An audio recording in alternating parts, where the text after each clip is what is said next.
I'm going to call a special meeting of the Board of Aldermen to order at 7 p.m. on Wednesday, May 29th, 2024, in the Aldermanic Chamber. The prayer will be offered by Acting Clerk Alderman O'Brien and Alderman Lopez will lead us in the pledge to the flag. Sorry, several to all you people on. Good evening. Almighty God, we have the high honor and the serious duty to manage the affairs of our beloved city. Fill us, O God, with a spirit of unity and understanding, which enables us to face our multiple problems with a serene mind, with justice and charity for all, so that any and all decisions made by us will always be for the betterment and the greater happiness of all our fellow citizens. So help us God. Amen. I pledge allegiance to the flag of the United States of America and to the republic for which it stands, one nation, under God, indivisible, with liberty and justice for all.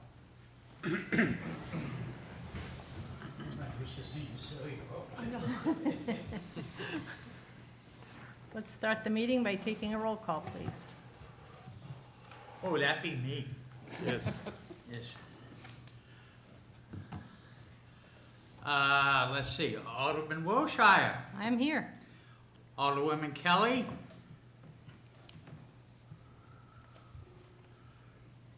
Alderman Dowd, Present. Alderman Clee, Here. Alderman Theobald, Alderman Sullivan,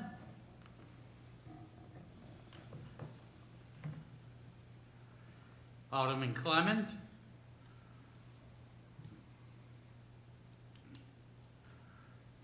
Alderman Senate, Here.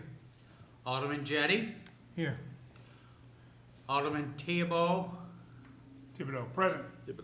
Thibodeau, excuse me, thank you. Alderwoman Timmons, Alderman Moran, Alderman GOV, Here. Alderman Lopez. Here. And Alderman O'Brien is present. And we do have a quorum. Also in attendance is Deputy Corporation Counsel Celia Leonard, Director of Administrative Services Tim Cummings, and Risk Management Jen DeShays. I'm going to turn the meeting over to Alderman Dowd. Okay, this evening, we're going to have a public hearing on R-24052 relative to the supplemental appropriation of $500,000 of assigned fund balance into Department 128, Risk Management, account 89650, transfer to Property and Casualty Self-Insurance Fund. Is there anyone here that's going to present information on this? Yes, Mr. Chairman, if I may. Okay.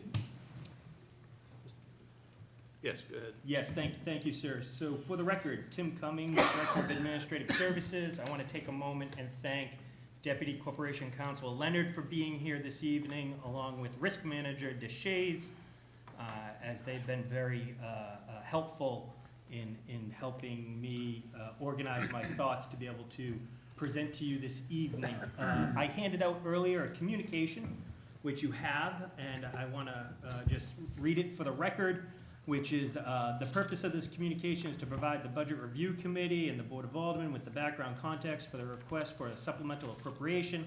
The legislation before you appropriates $500,000 from the assigned fund balance into the Risk Department for the purposes of funding legal fees.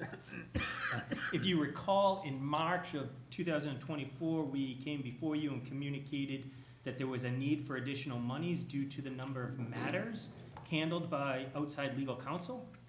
As of May of 2024, the city has spent $755,637 on legal matters, with a projected cost of approximately $1.2 million in total, meaning that we will need additional monies in FY25. And it should be noted that this does not account for additional filings that may come up in the future, nor a recently ordered 3-day trial set in August. And so, Mr. Chairman, I'm asking for your favorable recommendation this evening on the supplemental appropriation for $500,000 so the city can continue to fund our outside legal counsel services.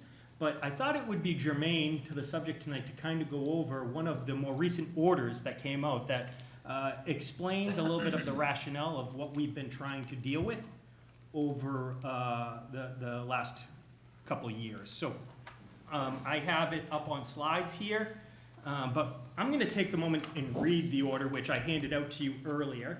And again, it gives some context relative to what we are dealing with. And so ordinarily, the court would simply deny a motion to correct the record for the reasons stated above. Here, however, the court is extremely troubled by some of the assertions in the motion and finds these remarks warrant special attention. Of particular note, Ms. Ortolano's motion contains the following language.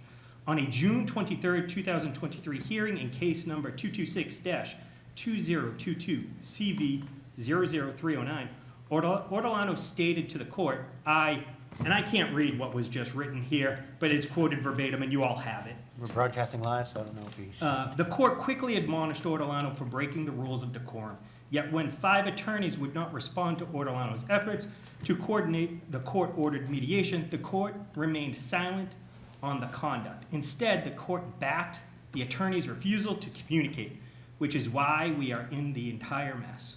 The court is not impartial. The court is biased and favors privileged, high-powered attorneys where testicles and penises are the gender of justice.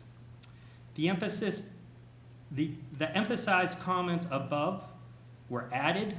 Ms. Ortolano's motion to correct the record as part of a disturbing trend in her recent pleading practice. More importantly, they are not at all accurate. First, Ms. Ortolano's perception of the June 23rd, 2023 hearing strains all credulity. Credulity. Thank you. Despite Ms. Ortolano's use of profane language during the hearing, the court did not quickly admonish her from the bench, as she claims. Instead, the record reflects that the court had a patient and calm reaction to Ms. Ortolano's self-assessment of her legal capabilities. The court gently reminded Ms. Ortolano of her effective and respectful presentation while being self-represented in multiple other cases, and simply instructed her to maintain the respect and dignity associated with court proceedings. Indeed, Ms. Ortolano conveniently omits the facts that she apologized to the court following that hearing. It goes on. Second, and more troubling, the language of Ms. Ortolano used regarding the alleged partiality and gender bias of the court is blatantly false, offensive, and defamatory. Assertions of gender bias that are not premised on references to males' genitalia are childish, irrational, ignorant, disrespectful, and vexatious. These groundless, conspiratorial character assassinations of the court have no place in these proceedings. Unfortunately, they constitute the material ramblings of a litigant who loses all sense of reality when she hides behind the keys of her computer, what is commonly referred to as a keyboard warrior. The order continues on to say Ms. Ortolano repeated allegations that the court has some type of alliance with the city or is otherwise in the city's quote-unquote pocket is at best perplexing, at the worst delusional. Indeed, making these accusations, Ms. Ortolano seemingly ignores, conveniently forgets the facts that the court ruled in her favor on the merits in this very case, as it has in many other cases. To be fair, her absent-mindedness could be because she has filed so many actions that she has lost track of the ones that she has won. Or perhaps it could be because her object is never about actually winning or even gaining access to public records. Instead, it is about the thrill of confronting her perceived enemies in forums that she believes have no choice but to entertain her attacks. There's a footnote here that I think is relatively important where it says, this case is a prime example. As part of its merits order, the court indicated that it would require the city to undergo right-to-know training to help minimize or eliminate future right-to-know violations. However, on remand, Ms. Ortolano decided that she no longer wanted such relief and moved to withdraw that relief.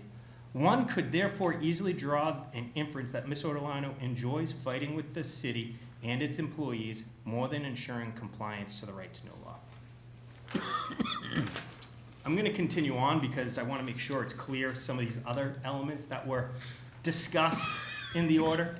Therefore, the court finds that the proper remedy to strike the motion to correct the record is improper. In addition, the quoted passage above is a prime example of a vexatious, frivolous, and unreasonable motion which justifies the imposition of an award of attorney's fees pursuant to Superior Court Rule 1C.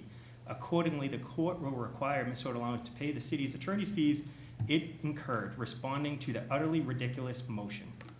Going forward, Ms. Ortolano's pleading practice must change immediately. Any further motions in the case or any other case that are filed with similar type of baseless accusations and or crude language will likely be summarily stricken from the record without a ruling.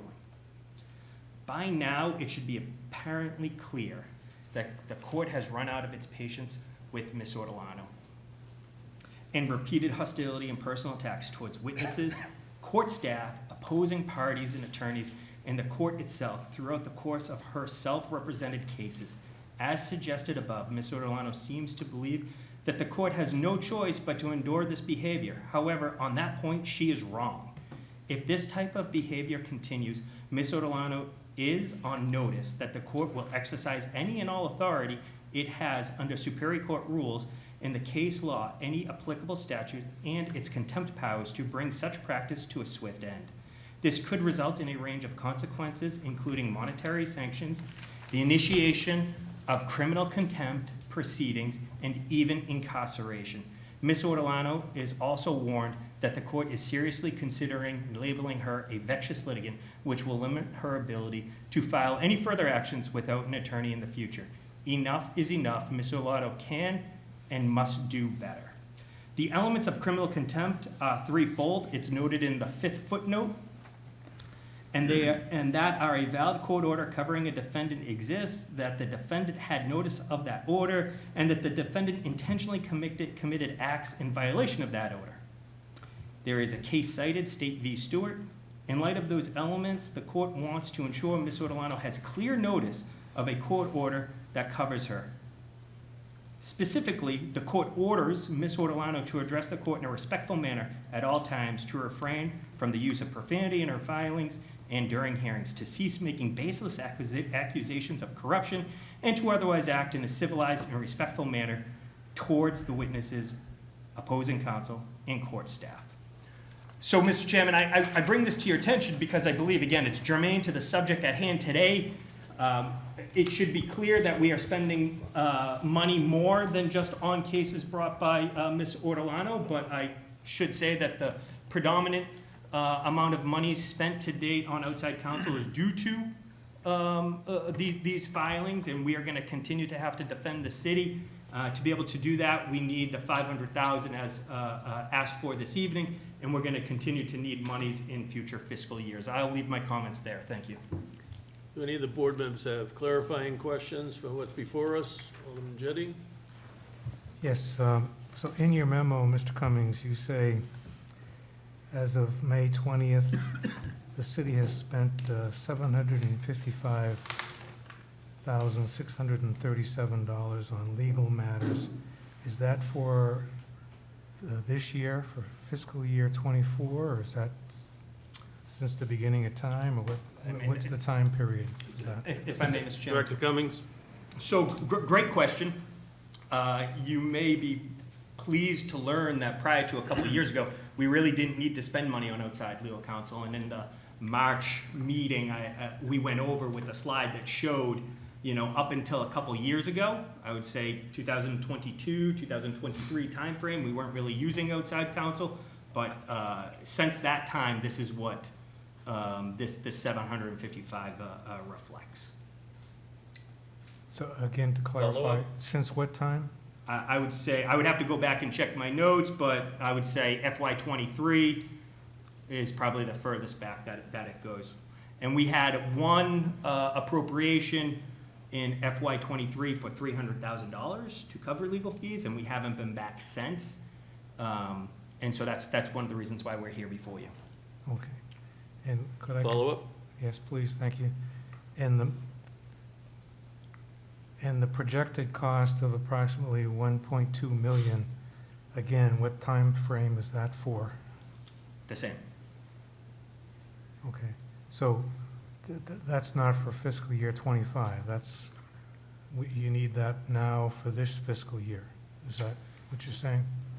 So I think you should step back from thinking about this in fiscal years, because these cases span longer than the fiscal years.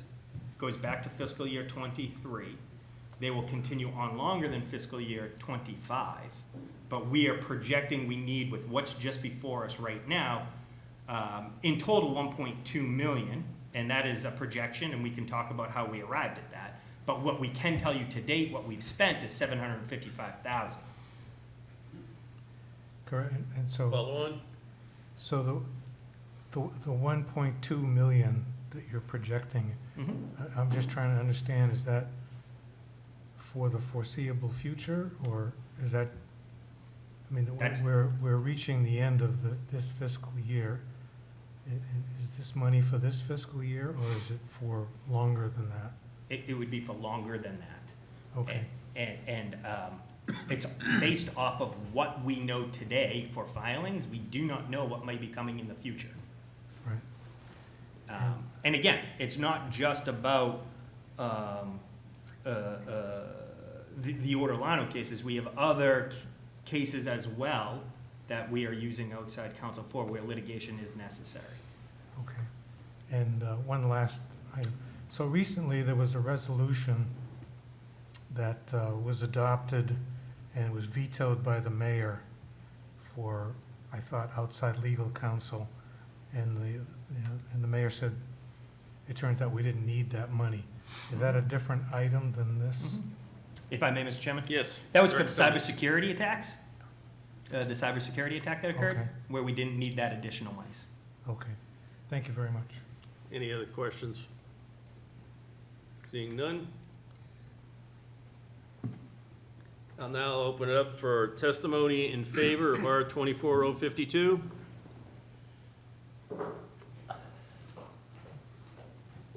Lori Ortolano, 41 Berkeley Street. I'm going to speak on both sides. The number of 750,000 currently, the number presented in March, at the end of March, at the special hearing, showed about 600,000 being spent. So is it correct, since the end of March to about approximately 2 months, it's gone up to 750,000? Is that correct? Yes, Mr. Chairman, if I may. Yes, Director Cummings. Okay, and that list that was given out in March of the 600,000, it didn't include the asphalt plant. Was there outside counsel used on the asphalt plant? Director Cummings? I believe that would be incorrect. I'm pretty sure that the asphalt plant was included in on that list. I would have to double check. I don't have that list in front of me right now, but I do believe that the asphalt plant was included. Okay, do you know who the outside counsel was for that? Director Cummings? I don't off the top of my head. I would have to look it up. Does Attorney Leonard know who the outside counsel is for that? Not off the top of my head, no.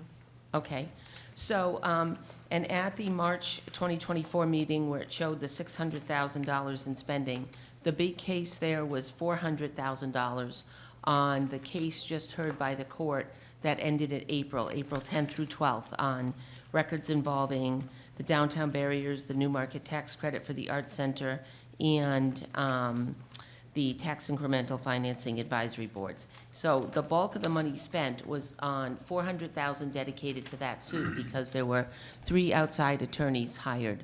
Russ Hilliard from Upton Hatfield, and McLean Middleton, Joe Foster, and Graham Stedman. I'm wondering, why did the city retain such a heavy outside legal staff for that case, given the fact that the records you put up in that public hearing in March of 2024 showed that I had lost 60 out of 65 claims, that I was really not on the side of winning anything, not a very serious litigant. Why did you spend $400,000 in outside resources on that case? Director Cummings, you have that kind of information, or is that outside? Yeah, I think if I Deputy may. Corporation Counsel is going to weigh in. Yeah, Yes, if Attorney I Leonard. may, without waiving any attorney-client privileged communication, the city is in a position of having to respond to numerous pleadings, and the city's attorneys need to, they can't just not respond to them. So when there's voluminous pleadings filed, they need to be responded to. You know, whether or not the other side is victorious or not. So, and often they're not. So anyway, the Office of Corporation Counsel hires outside counsel pretty much for two reasons. One is if there's sustained additional demand on the office, and in the past few years, given the significant uptick in litigation that the city can't control. People can sue if they want to sue. There's a filing fee and they go forward. And we've had that. And then the other time is when we need very precise expertise. That's happened here and there on a few things. But anyway, so we've had sustained additional demands, and it's not good management practice to staff for the extraordinary. You staff for the normal, you anticipate some heavy workload times, but when it goes on year after year, you need help. And then we would be remiss in our duties to our client if we did not respond to pleadings in a professional and necessary way to defend the rights of the city. So my question. And if I may, Mr. Yes, Chairman. Director Cummings? Thank you. The asphalt plant's being represented by Sulloway and Hollis. I do recall that name. So let me follow on that, because this case was about the posting of meeting minutes, the posting of notices within the Economic Development Office and some records. It was a pretty basic case under RSA 91A. It just happened to have a lot of claims in it because there were a lot of notices and minutes not posted. And the city took the approach to say, we need a long lead time on this. We need 20 months before we can go into court. Why? And that was the city's choice to do that. I did not want that litigation to go long. But the court did back the city's position to say, we want to flesh this out. At that time, the city wanted to do discovery. And then the city, by the summertime, said, we don't want to do any discovery. So we drew this out to 20 months. The city wanted a long trial, verbally 6 days. Then it went to 3, and then it went back up to 6 because we needed the time. And the court did permit me to question all witnesses as hostile witnesses, because that is the nature of the city. That wasn't because of me. The court granted that. It granted it because it knew that that hostile relationship was there. So that made the trial even longer. But why did the city insist on drawing this out for 20 months? Because that drives the cost, number one. Number two, McLean Middleton hired to represent the 201 Corps is a very big question mark for me. They were paid $250,000 to represent 2 corporations that were really under the city control, that were there to hire to address 91A issues of whether those corporations were subject to the right to know law and whether the meetings, notices, and minutes were properly posted. And it took 20 months in a trial with Director Cummings on the stand to have him confess that the city was responsible for noticing the meetings and minutes. Why did we fight that for 20 months? That cost $250,000. Why, that to me was an amazing waste, because the city could have just come out when I filed the suit and said, hey, we're posting these in our office, we screwed up, we didn't put them out there, it was our responsibility and we didn't do it. The city did not confess to that until the trial in April, with conflicting testimony. I mean, you've just done your song and dance on me, but we've got a couple more orders to go to look at credibility, and we'll see where the city falls out in the next round. So, this is a dance that goes on. That's a big concern. And then, other than the city submitting answers, which they submitted answers to the lawsuit on November 14th of 2023, when the court requested answers on November 21st of 2023, when November 14th, the court requested answers on December 21st of 2022. And the city, at that time, submitted answers saying, we really don't have any answers to your August lawsuit. We need more time. They waited 14 months and then plowed in with new answers, an extra 50 pages of them, justifying that the Art Center wasn't the responsibility of the city. It's not an agency or a public body of the city, and therefore, you know, we weren't responsible for the notices, only to have the trial go on and learn on day 6, that in fact Director Cummings was responsible for noticing the meetings and posting them. I mean, that was the most ridiculous fight, and we paid McLean $250,000 to be there for that. Then in the trial, in asking the city what the justification was to say that the 201 corporations were not under the city's control, they had no justification other than to say, we told you so. Well, I said to the judge, allow me to present the evidence of why they are. Number one, they're body politic corporations formed by the city of Nashua under RSA 162G. Number two, they're mailing addresses City Hall, Nashua, with Director Cummings as the contact for those businesses. Number three, they have the same EIN number as the City of Nashua. The City of Nashua formed those corporations and gave them the same employer identification number as the city, and then claimed and wanted to claim they're not the city. The city was responsible for doing filings, federal filings and tax filings for those corporations. But Attorney Leonard revealed under oath that they were considered disregarded entities, but she couldn't define what that was because she really didn't have knowledge. I don't think we want to litigate all the trials that have I happened. just want everyone to know the tremendous amount of cost, and then all the money that went to the 201 Corps that we created came from the taxpayers. The $21 million went to those quote, public corporations. And we hired McLean Middleton and paid him $250,000 to go to court to just talk about the fact that they stood up there and said, the city never told us what we were supposed to do. The city never trained us on what we were supposed to do. The city never identified that we were body politic RSA 91A corporations. We got no instruction from the city. They wrote an affidavit, Rich Lannon, and he said that in the affidavit that he learned in late 2021 that Lori Ortolano was trying to figure out whether these corporations were public. He then comments that in late 2022, after repeatedly trying to talk to city council, that Attorney Bolton tells him that the corporations, based on his opinion, are in fact covered, he believes, under 91A. So are you testifying that you believe that we have due reason to approve this legislation for the $500,000? I'm testifying under... I can tell you that, and Attorney Lenny can back me up if I'm wrong, but when there's a court case, the prosecution and the defense has every right to do whatever they need to prove their case. Is that correct? Within the bounds of the court rules, yes. Right, but So- but you're sitting up here dressing me down on all the money I've wasted.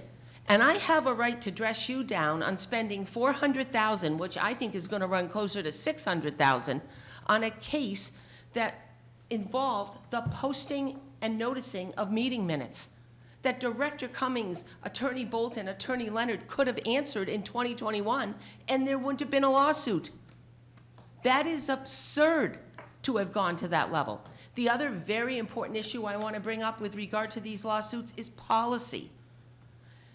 There has been, nobody put the order up that the court did on Director Cummings' performance in June of last year, 2023. That was not shown on the live screen with the court's position on Director Cummings' behavior. We kept that off the screen because that wouldn't look good for the city. It looks good to beat me up. It looks good to put that up there. And I thank you for doing that because, you know what? I'm gonna own what I own. But you guys have to own what you own. And why isn't this board asking about policy and procedure? You know, the court wrote an order over a year ago and strongly urged the city to create uniform policies on right to know and put them on their website. I just finished a deposition with Attorney Bolton in the federal case, and Mayor Donchis, and Celia Leonard. Attorney Bolton said, we don't care what the court said. We won that case, we don't have to bother with what Judge Temple said. He can't tell us what to do, and we don't need any policies or procedures. Really? I think as far as policies and procedures, that's for another day. This is addressing. This is about money, sir, It's about money, it's about and you're allocating all legal money fees outside of court cases, not which just are being involving driven you. by not having policy and procedure. So stop coming in and asking the public to fund $500,000, $1 million, because you refuse to write policy and procedure. When the mayor was under oath and testified and was deposed a week ago and was asked, the attorney read right through Judge Temple's order from last June of 2023 regarding Director Cummings' report, and he said, what is the city's position, Mr. Mayor, on policy and procedure? And the mayor said, I don't think having anything in writing is important. Who runs a city this size and doesn't do that? Who? I mean, that is absurd to me. So this city is very able to blow off Judge Temple's requests and guidelines and recommendations, and even Judge Colburn. She was all about, what are you doing on policy and procedure? It seems like you're gonna be in litigation over and over again if you don't write policy and procedure. Fast forward 12 months, they haven't done any policy and procedure. And they're right, litigation does go on. Isn't it reasonable for citizens to know we're all being treated fairly the same way? You know what your lack of policy and procedure allows to have happen? It allows extremely high costs on this litigation, and it allows you to discriminate against individuals like me that you don't want. The people who get labeled as conspiracy, Trumpers, right-wing, none of that was true about me. I was an independent. I wasn't a Trump voter. I got labeled, and I got thrown in the bucket by this city. That was never right. And then it became all political. So I don't approve of the $500,000 because you're wasting so much money. Because you didn't develop policies and procedures. Your people on the stand were not truthful. They had to be questioned as hostile witnesses in a 6-day trial. And you hired McLean Middleton and paid him $250,000 to defend companies that they themselves didn't understand why the city did what they did. Mr. Chairman, Yes. we've heard the same thing Yeah, over you're and over repeating again. yourself Can we now. move it Would you along? please wrap it up? So, yes, I'll be up on the next round to comment on speaking. Is this for it? I think you spoke for and against. So I'm gonna come up against it in the next one. You just did. You You just just said did. you're not in You just favor. said. You Well- said you were up for pro and con, so Yeah, you so you've done both. passed the first round. Well, that doesn't mean we don't get a second round. You do in a hearing, right? That's what you get. You just don't like it because you danced all over my table. Now I'm dancing on your table, and you people feel very uncomfortable. So, you know what? Allow that to happen. Don't sit there and say you don't get a second bite at the apple, because you don't. Just let me have my time. As long as Thank you you. don't repeat yourself. Once again, and we've heard testimony in favor and opposition. Is there, again, testimony in favor? Seeing none, is there testimony in opposition?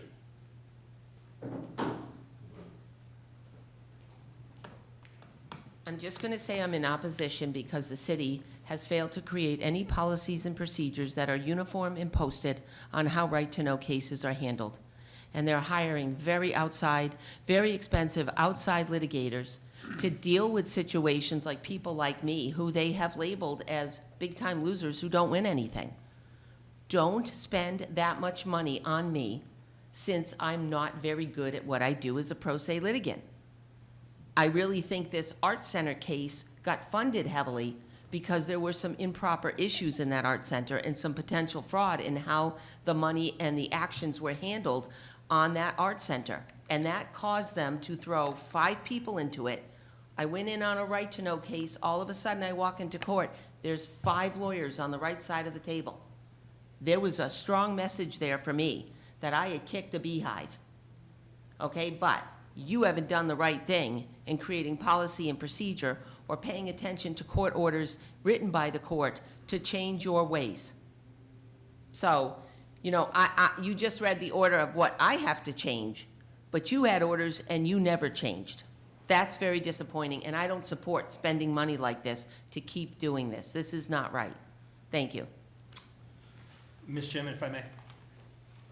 Director Cummings? I'm not going to belabor the point, but I just want to be on record as saying a lot of what the previous speaker just said is factually inaccurate. Okay, since there's no one else in the audience and we've heard testimony in favor and opposition twice, I'm going to close the public hearing on R 24-052 at 7:35 PM. Alderman O'Brien? Yes, Mr. Chairman. I'd like to make a motion that the May 29, 2024 special meeting of the Board of Aldermen be so adjourned. The motion is to adjourn. All in favor signify by saying aye. Aye. Opposed? Hey. Motion carries. We're adjourned at 7:36. Are we going right into budget review? Yes, going right into budget.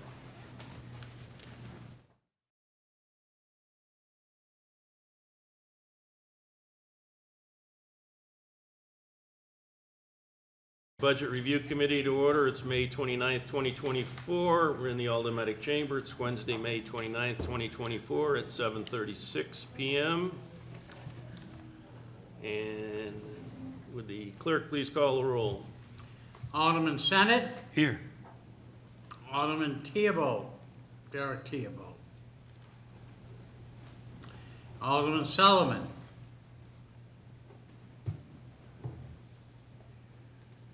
Alderman Kelly. Alderman at Large Wilshire. I'm here. Vice Chair Alderman O'Brien is present, and our Chairman Richard Dowd. I am present. We have a quorum.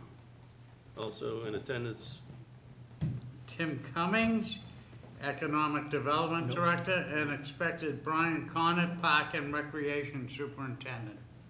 I don't see No. him. Director of Administrative Services. You are?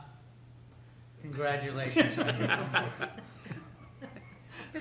Sorry to have demoted. You're still Mr. Cummings to me. So the first. Mr. Chairman, Yes. I'm here, I'm not on the committee. Oh. Oh, Alderman Jettie is also with us. Thank you. And Alderman. And Alderman. Alderman Clee. So I'd have public comment, but there's no public here, so we'll have none. Communications? None. None. Unfinished business? None. New business resolutions? Before us this evening is R 24-52, relative to the supplemental appropriation of $500,000 of assigned fund balance into the Department 128 Risk Management, account 89650, transfer to Property and Casualty Self-Insurance Fund.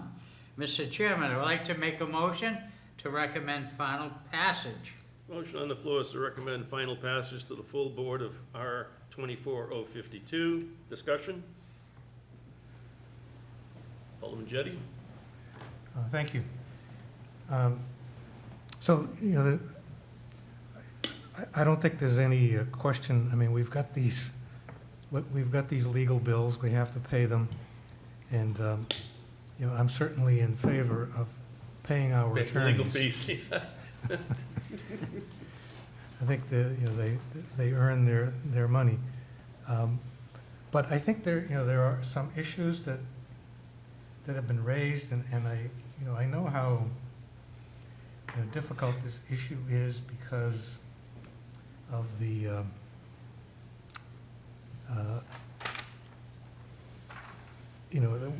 the litigant and what the court has pointed out, and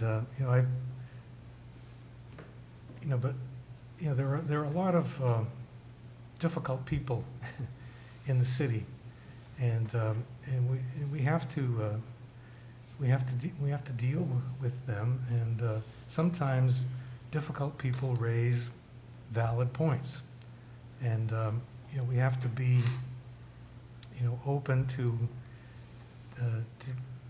dealing with people as difficult as they may be. And I know our many members of our staff, and certainly our people that work in the attorney's office, have been subjected to very difficult situations, and, I know, I just can't imagine how difficult it must be for them to deal with a person who is constantly accusing them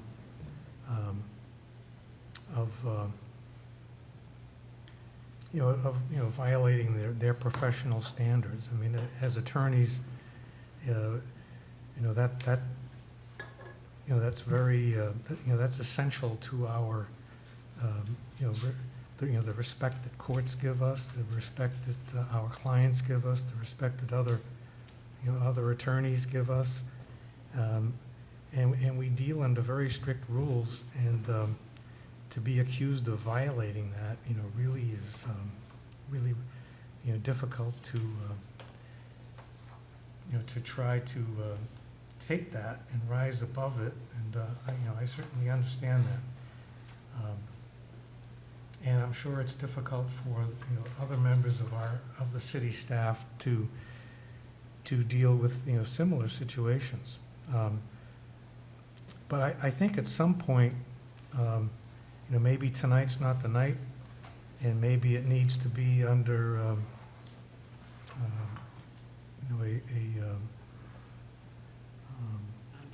a non-public session. I've asked the president before to arrange a meeting, with our legal staff, so that we can, discuss these things in a non-public session. And again, I'm asking, that the president try to arrange, such a meeting. I don't think tonight's the night to, try to, review the litigation and second guess what has happened. That's not, the court, litigation occurs to a court. Judges make decisions, and we deal with those decisions. But I want to make sure that that the city as a whole, not just the legal department, but as a whole, make sure that we the 91A is the law, and it's in it's something that we have to live with, we have to abide by, and it's something that we should embrace. And I want to make sure that when someone makes a request, that our first thought should be, how do I make this available? A person has made a legitimate request, let's make it available, and not an attitude of, and I'm not saying this is what we're doing, but I just want to make sure that we not have an attitude of, well, okay, here's a request for information. How much do I have to give? How little can I get away with? How can I comply with the law without giving anything away? The whole purpose of the law is to make government open. There should be no secrets. And there are well identified and listed situations where we have to keep information confidential. And if a lot of this right to know expense is being incurred, and this is different than the legal fees, but a lot of this right to know expense, if that's being incurred because we're fulfilling our obligation to protect confidential information, and it takes time to go through all this stuff and redact what's not necessary. I've dealt with litigation enough to know how time-consuming that can be. And if that's the case, that's the case, and that's what we're doing, and it costs a lot of time and money, and that's it.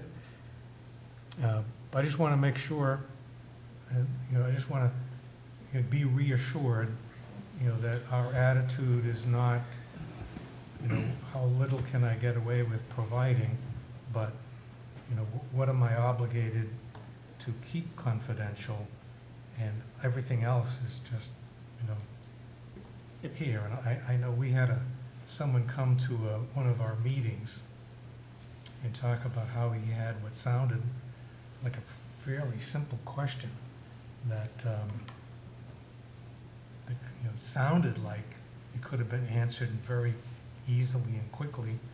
Instead, it was referred to the right-to-know specialist and maybe the legal department. I don't remember exactly, but I think, you know, the other aldermen here probably remember that situation.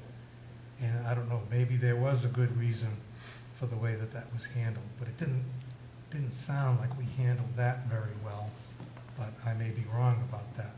So I just think whenever it's a good time, I don't know whether it's the full board or a committee, but, you know, I asked the president, you know, if we could arrange for a meeting with the legal staff and the administrative services director, just so we can be reassured that, you know, that we're handling this in the proper way. I just hope that it can be put off till after the budget's passed, because we don't have any nights available. Alderman Wiltshire? If, I did just send Attorney Bolton the request for a meeting. Okay, thank you. if I may, Mr. Chair. Cummings? Thank you. So just to touch upon a couple of comments that were just made, because I want to make sure that this is clear for the record. Myself, and I believe any other City Hall employee here, approaches their job in a way to be as transparent as possible. And we don't do jobs like the way we do as individuals, with the idea of trying to keep things in the cover of darkness. We are in public service in the sense because we want to serve the public, and that is without judgment of political affiliation. The thought process that I or some of our other employees here hold personal, some of the comments that are made is just unfounded. I come in, I do my job objectively, and I do not allow that to be affected by whatever the case may be at hand, because what I want to do is provide a good service for the community, and I need to follow the law.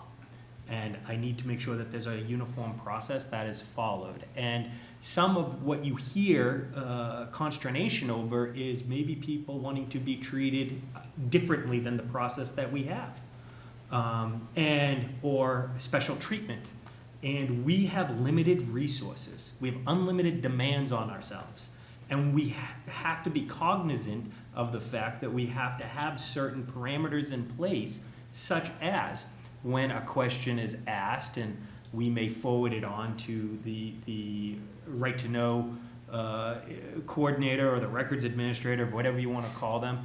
It's not so much anything other than we want to make sure that the response is properly documented, because if we ever end up in a case where we have to prove it, it's much more difficult to do with just an Outlook email vis-a-vis the process that we have set up, so you can document appropriately the response that was given, so we can defend ourselves. So I say this because it's not as simple as you may think it may be, and we have to take bigger issues into consideration when we act the way we do. And I wouldn't want you or anyone else in the public or this body to fall into the false narrative that we are anything other than trying to uphold our duties as public servants and following the law as outlined by the state of New Hampshire. Thank you, Mr. Chairman. Good points, but I think that's probably the discussion that we're gonna have when we have that meeting with the attorney staff. But anyway, any other? So this is a relatively simple bill, or legislation to pay bills, and that's what's before us right now. So, Alderman O'Brien, did you have something? No, Okay. ready for the vote? All right, if there's no other comments, all in favor signify by saying aye. Aye. Opposed? Motion carries.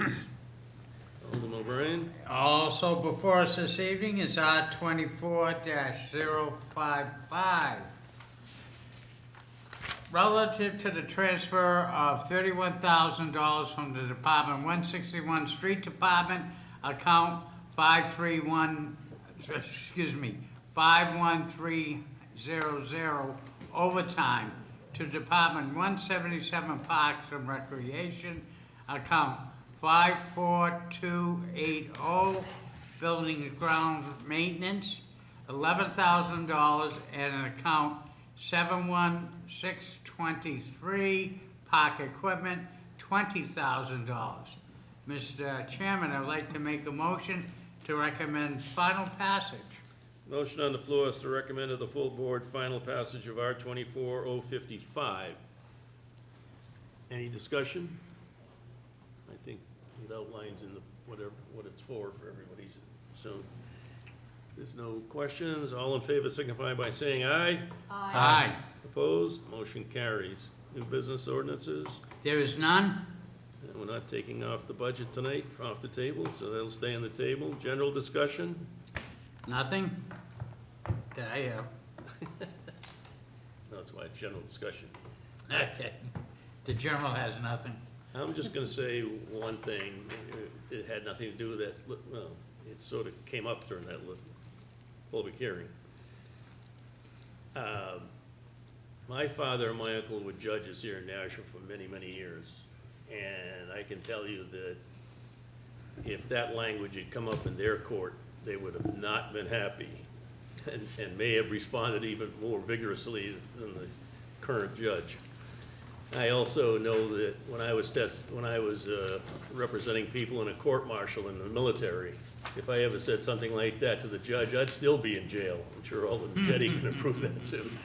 So I don't think those kind of comments in a court of law are appropriate at any time by any person. So that's all I had to say. Anyone else? No?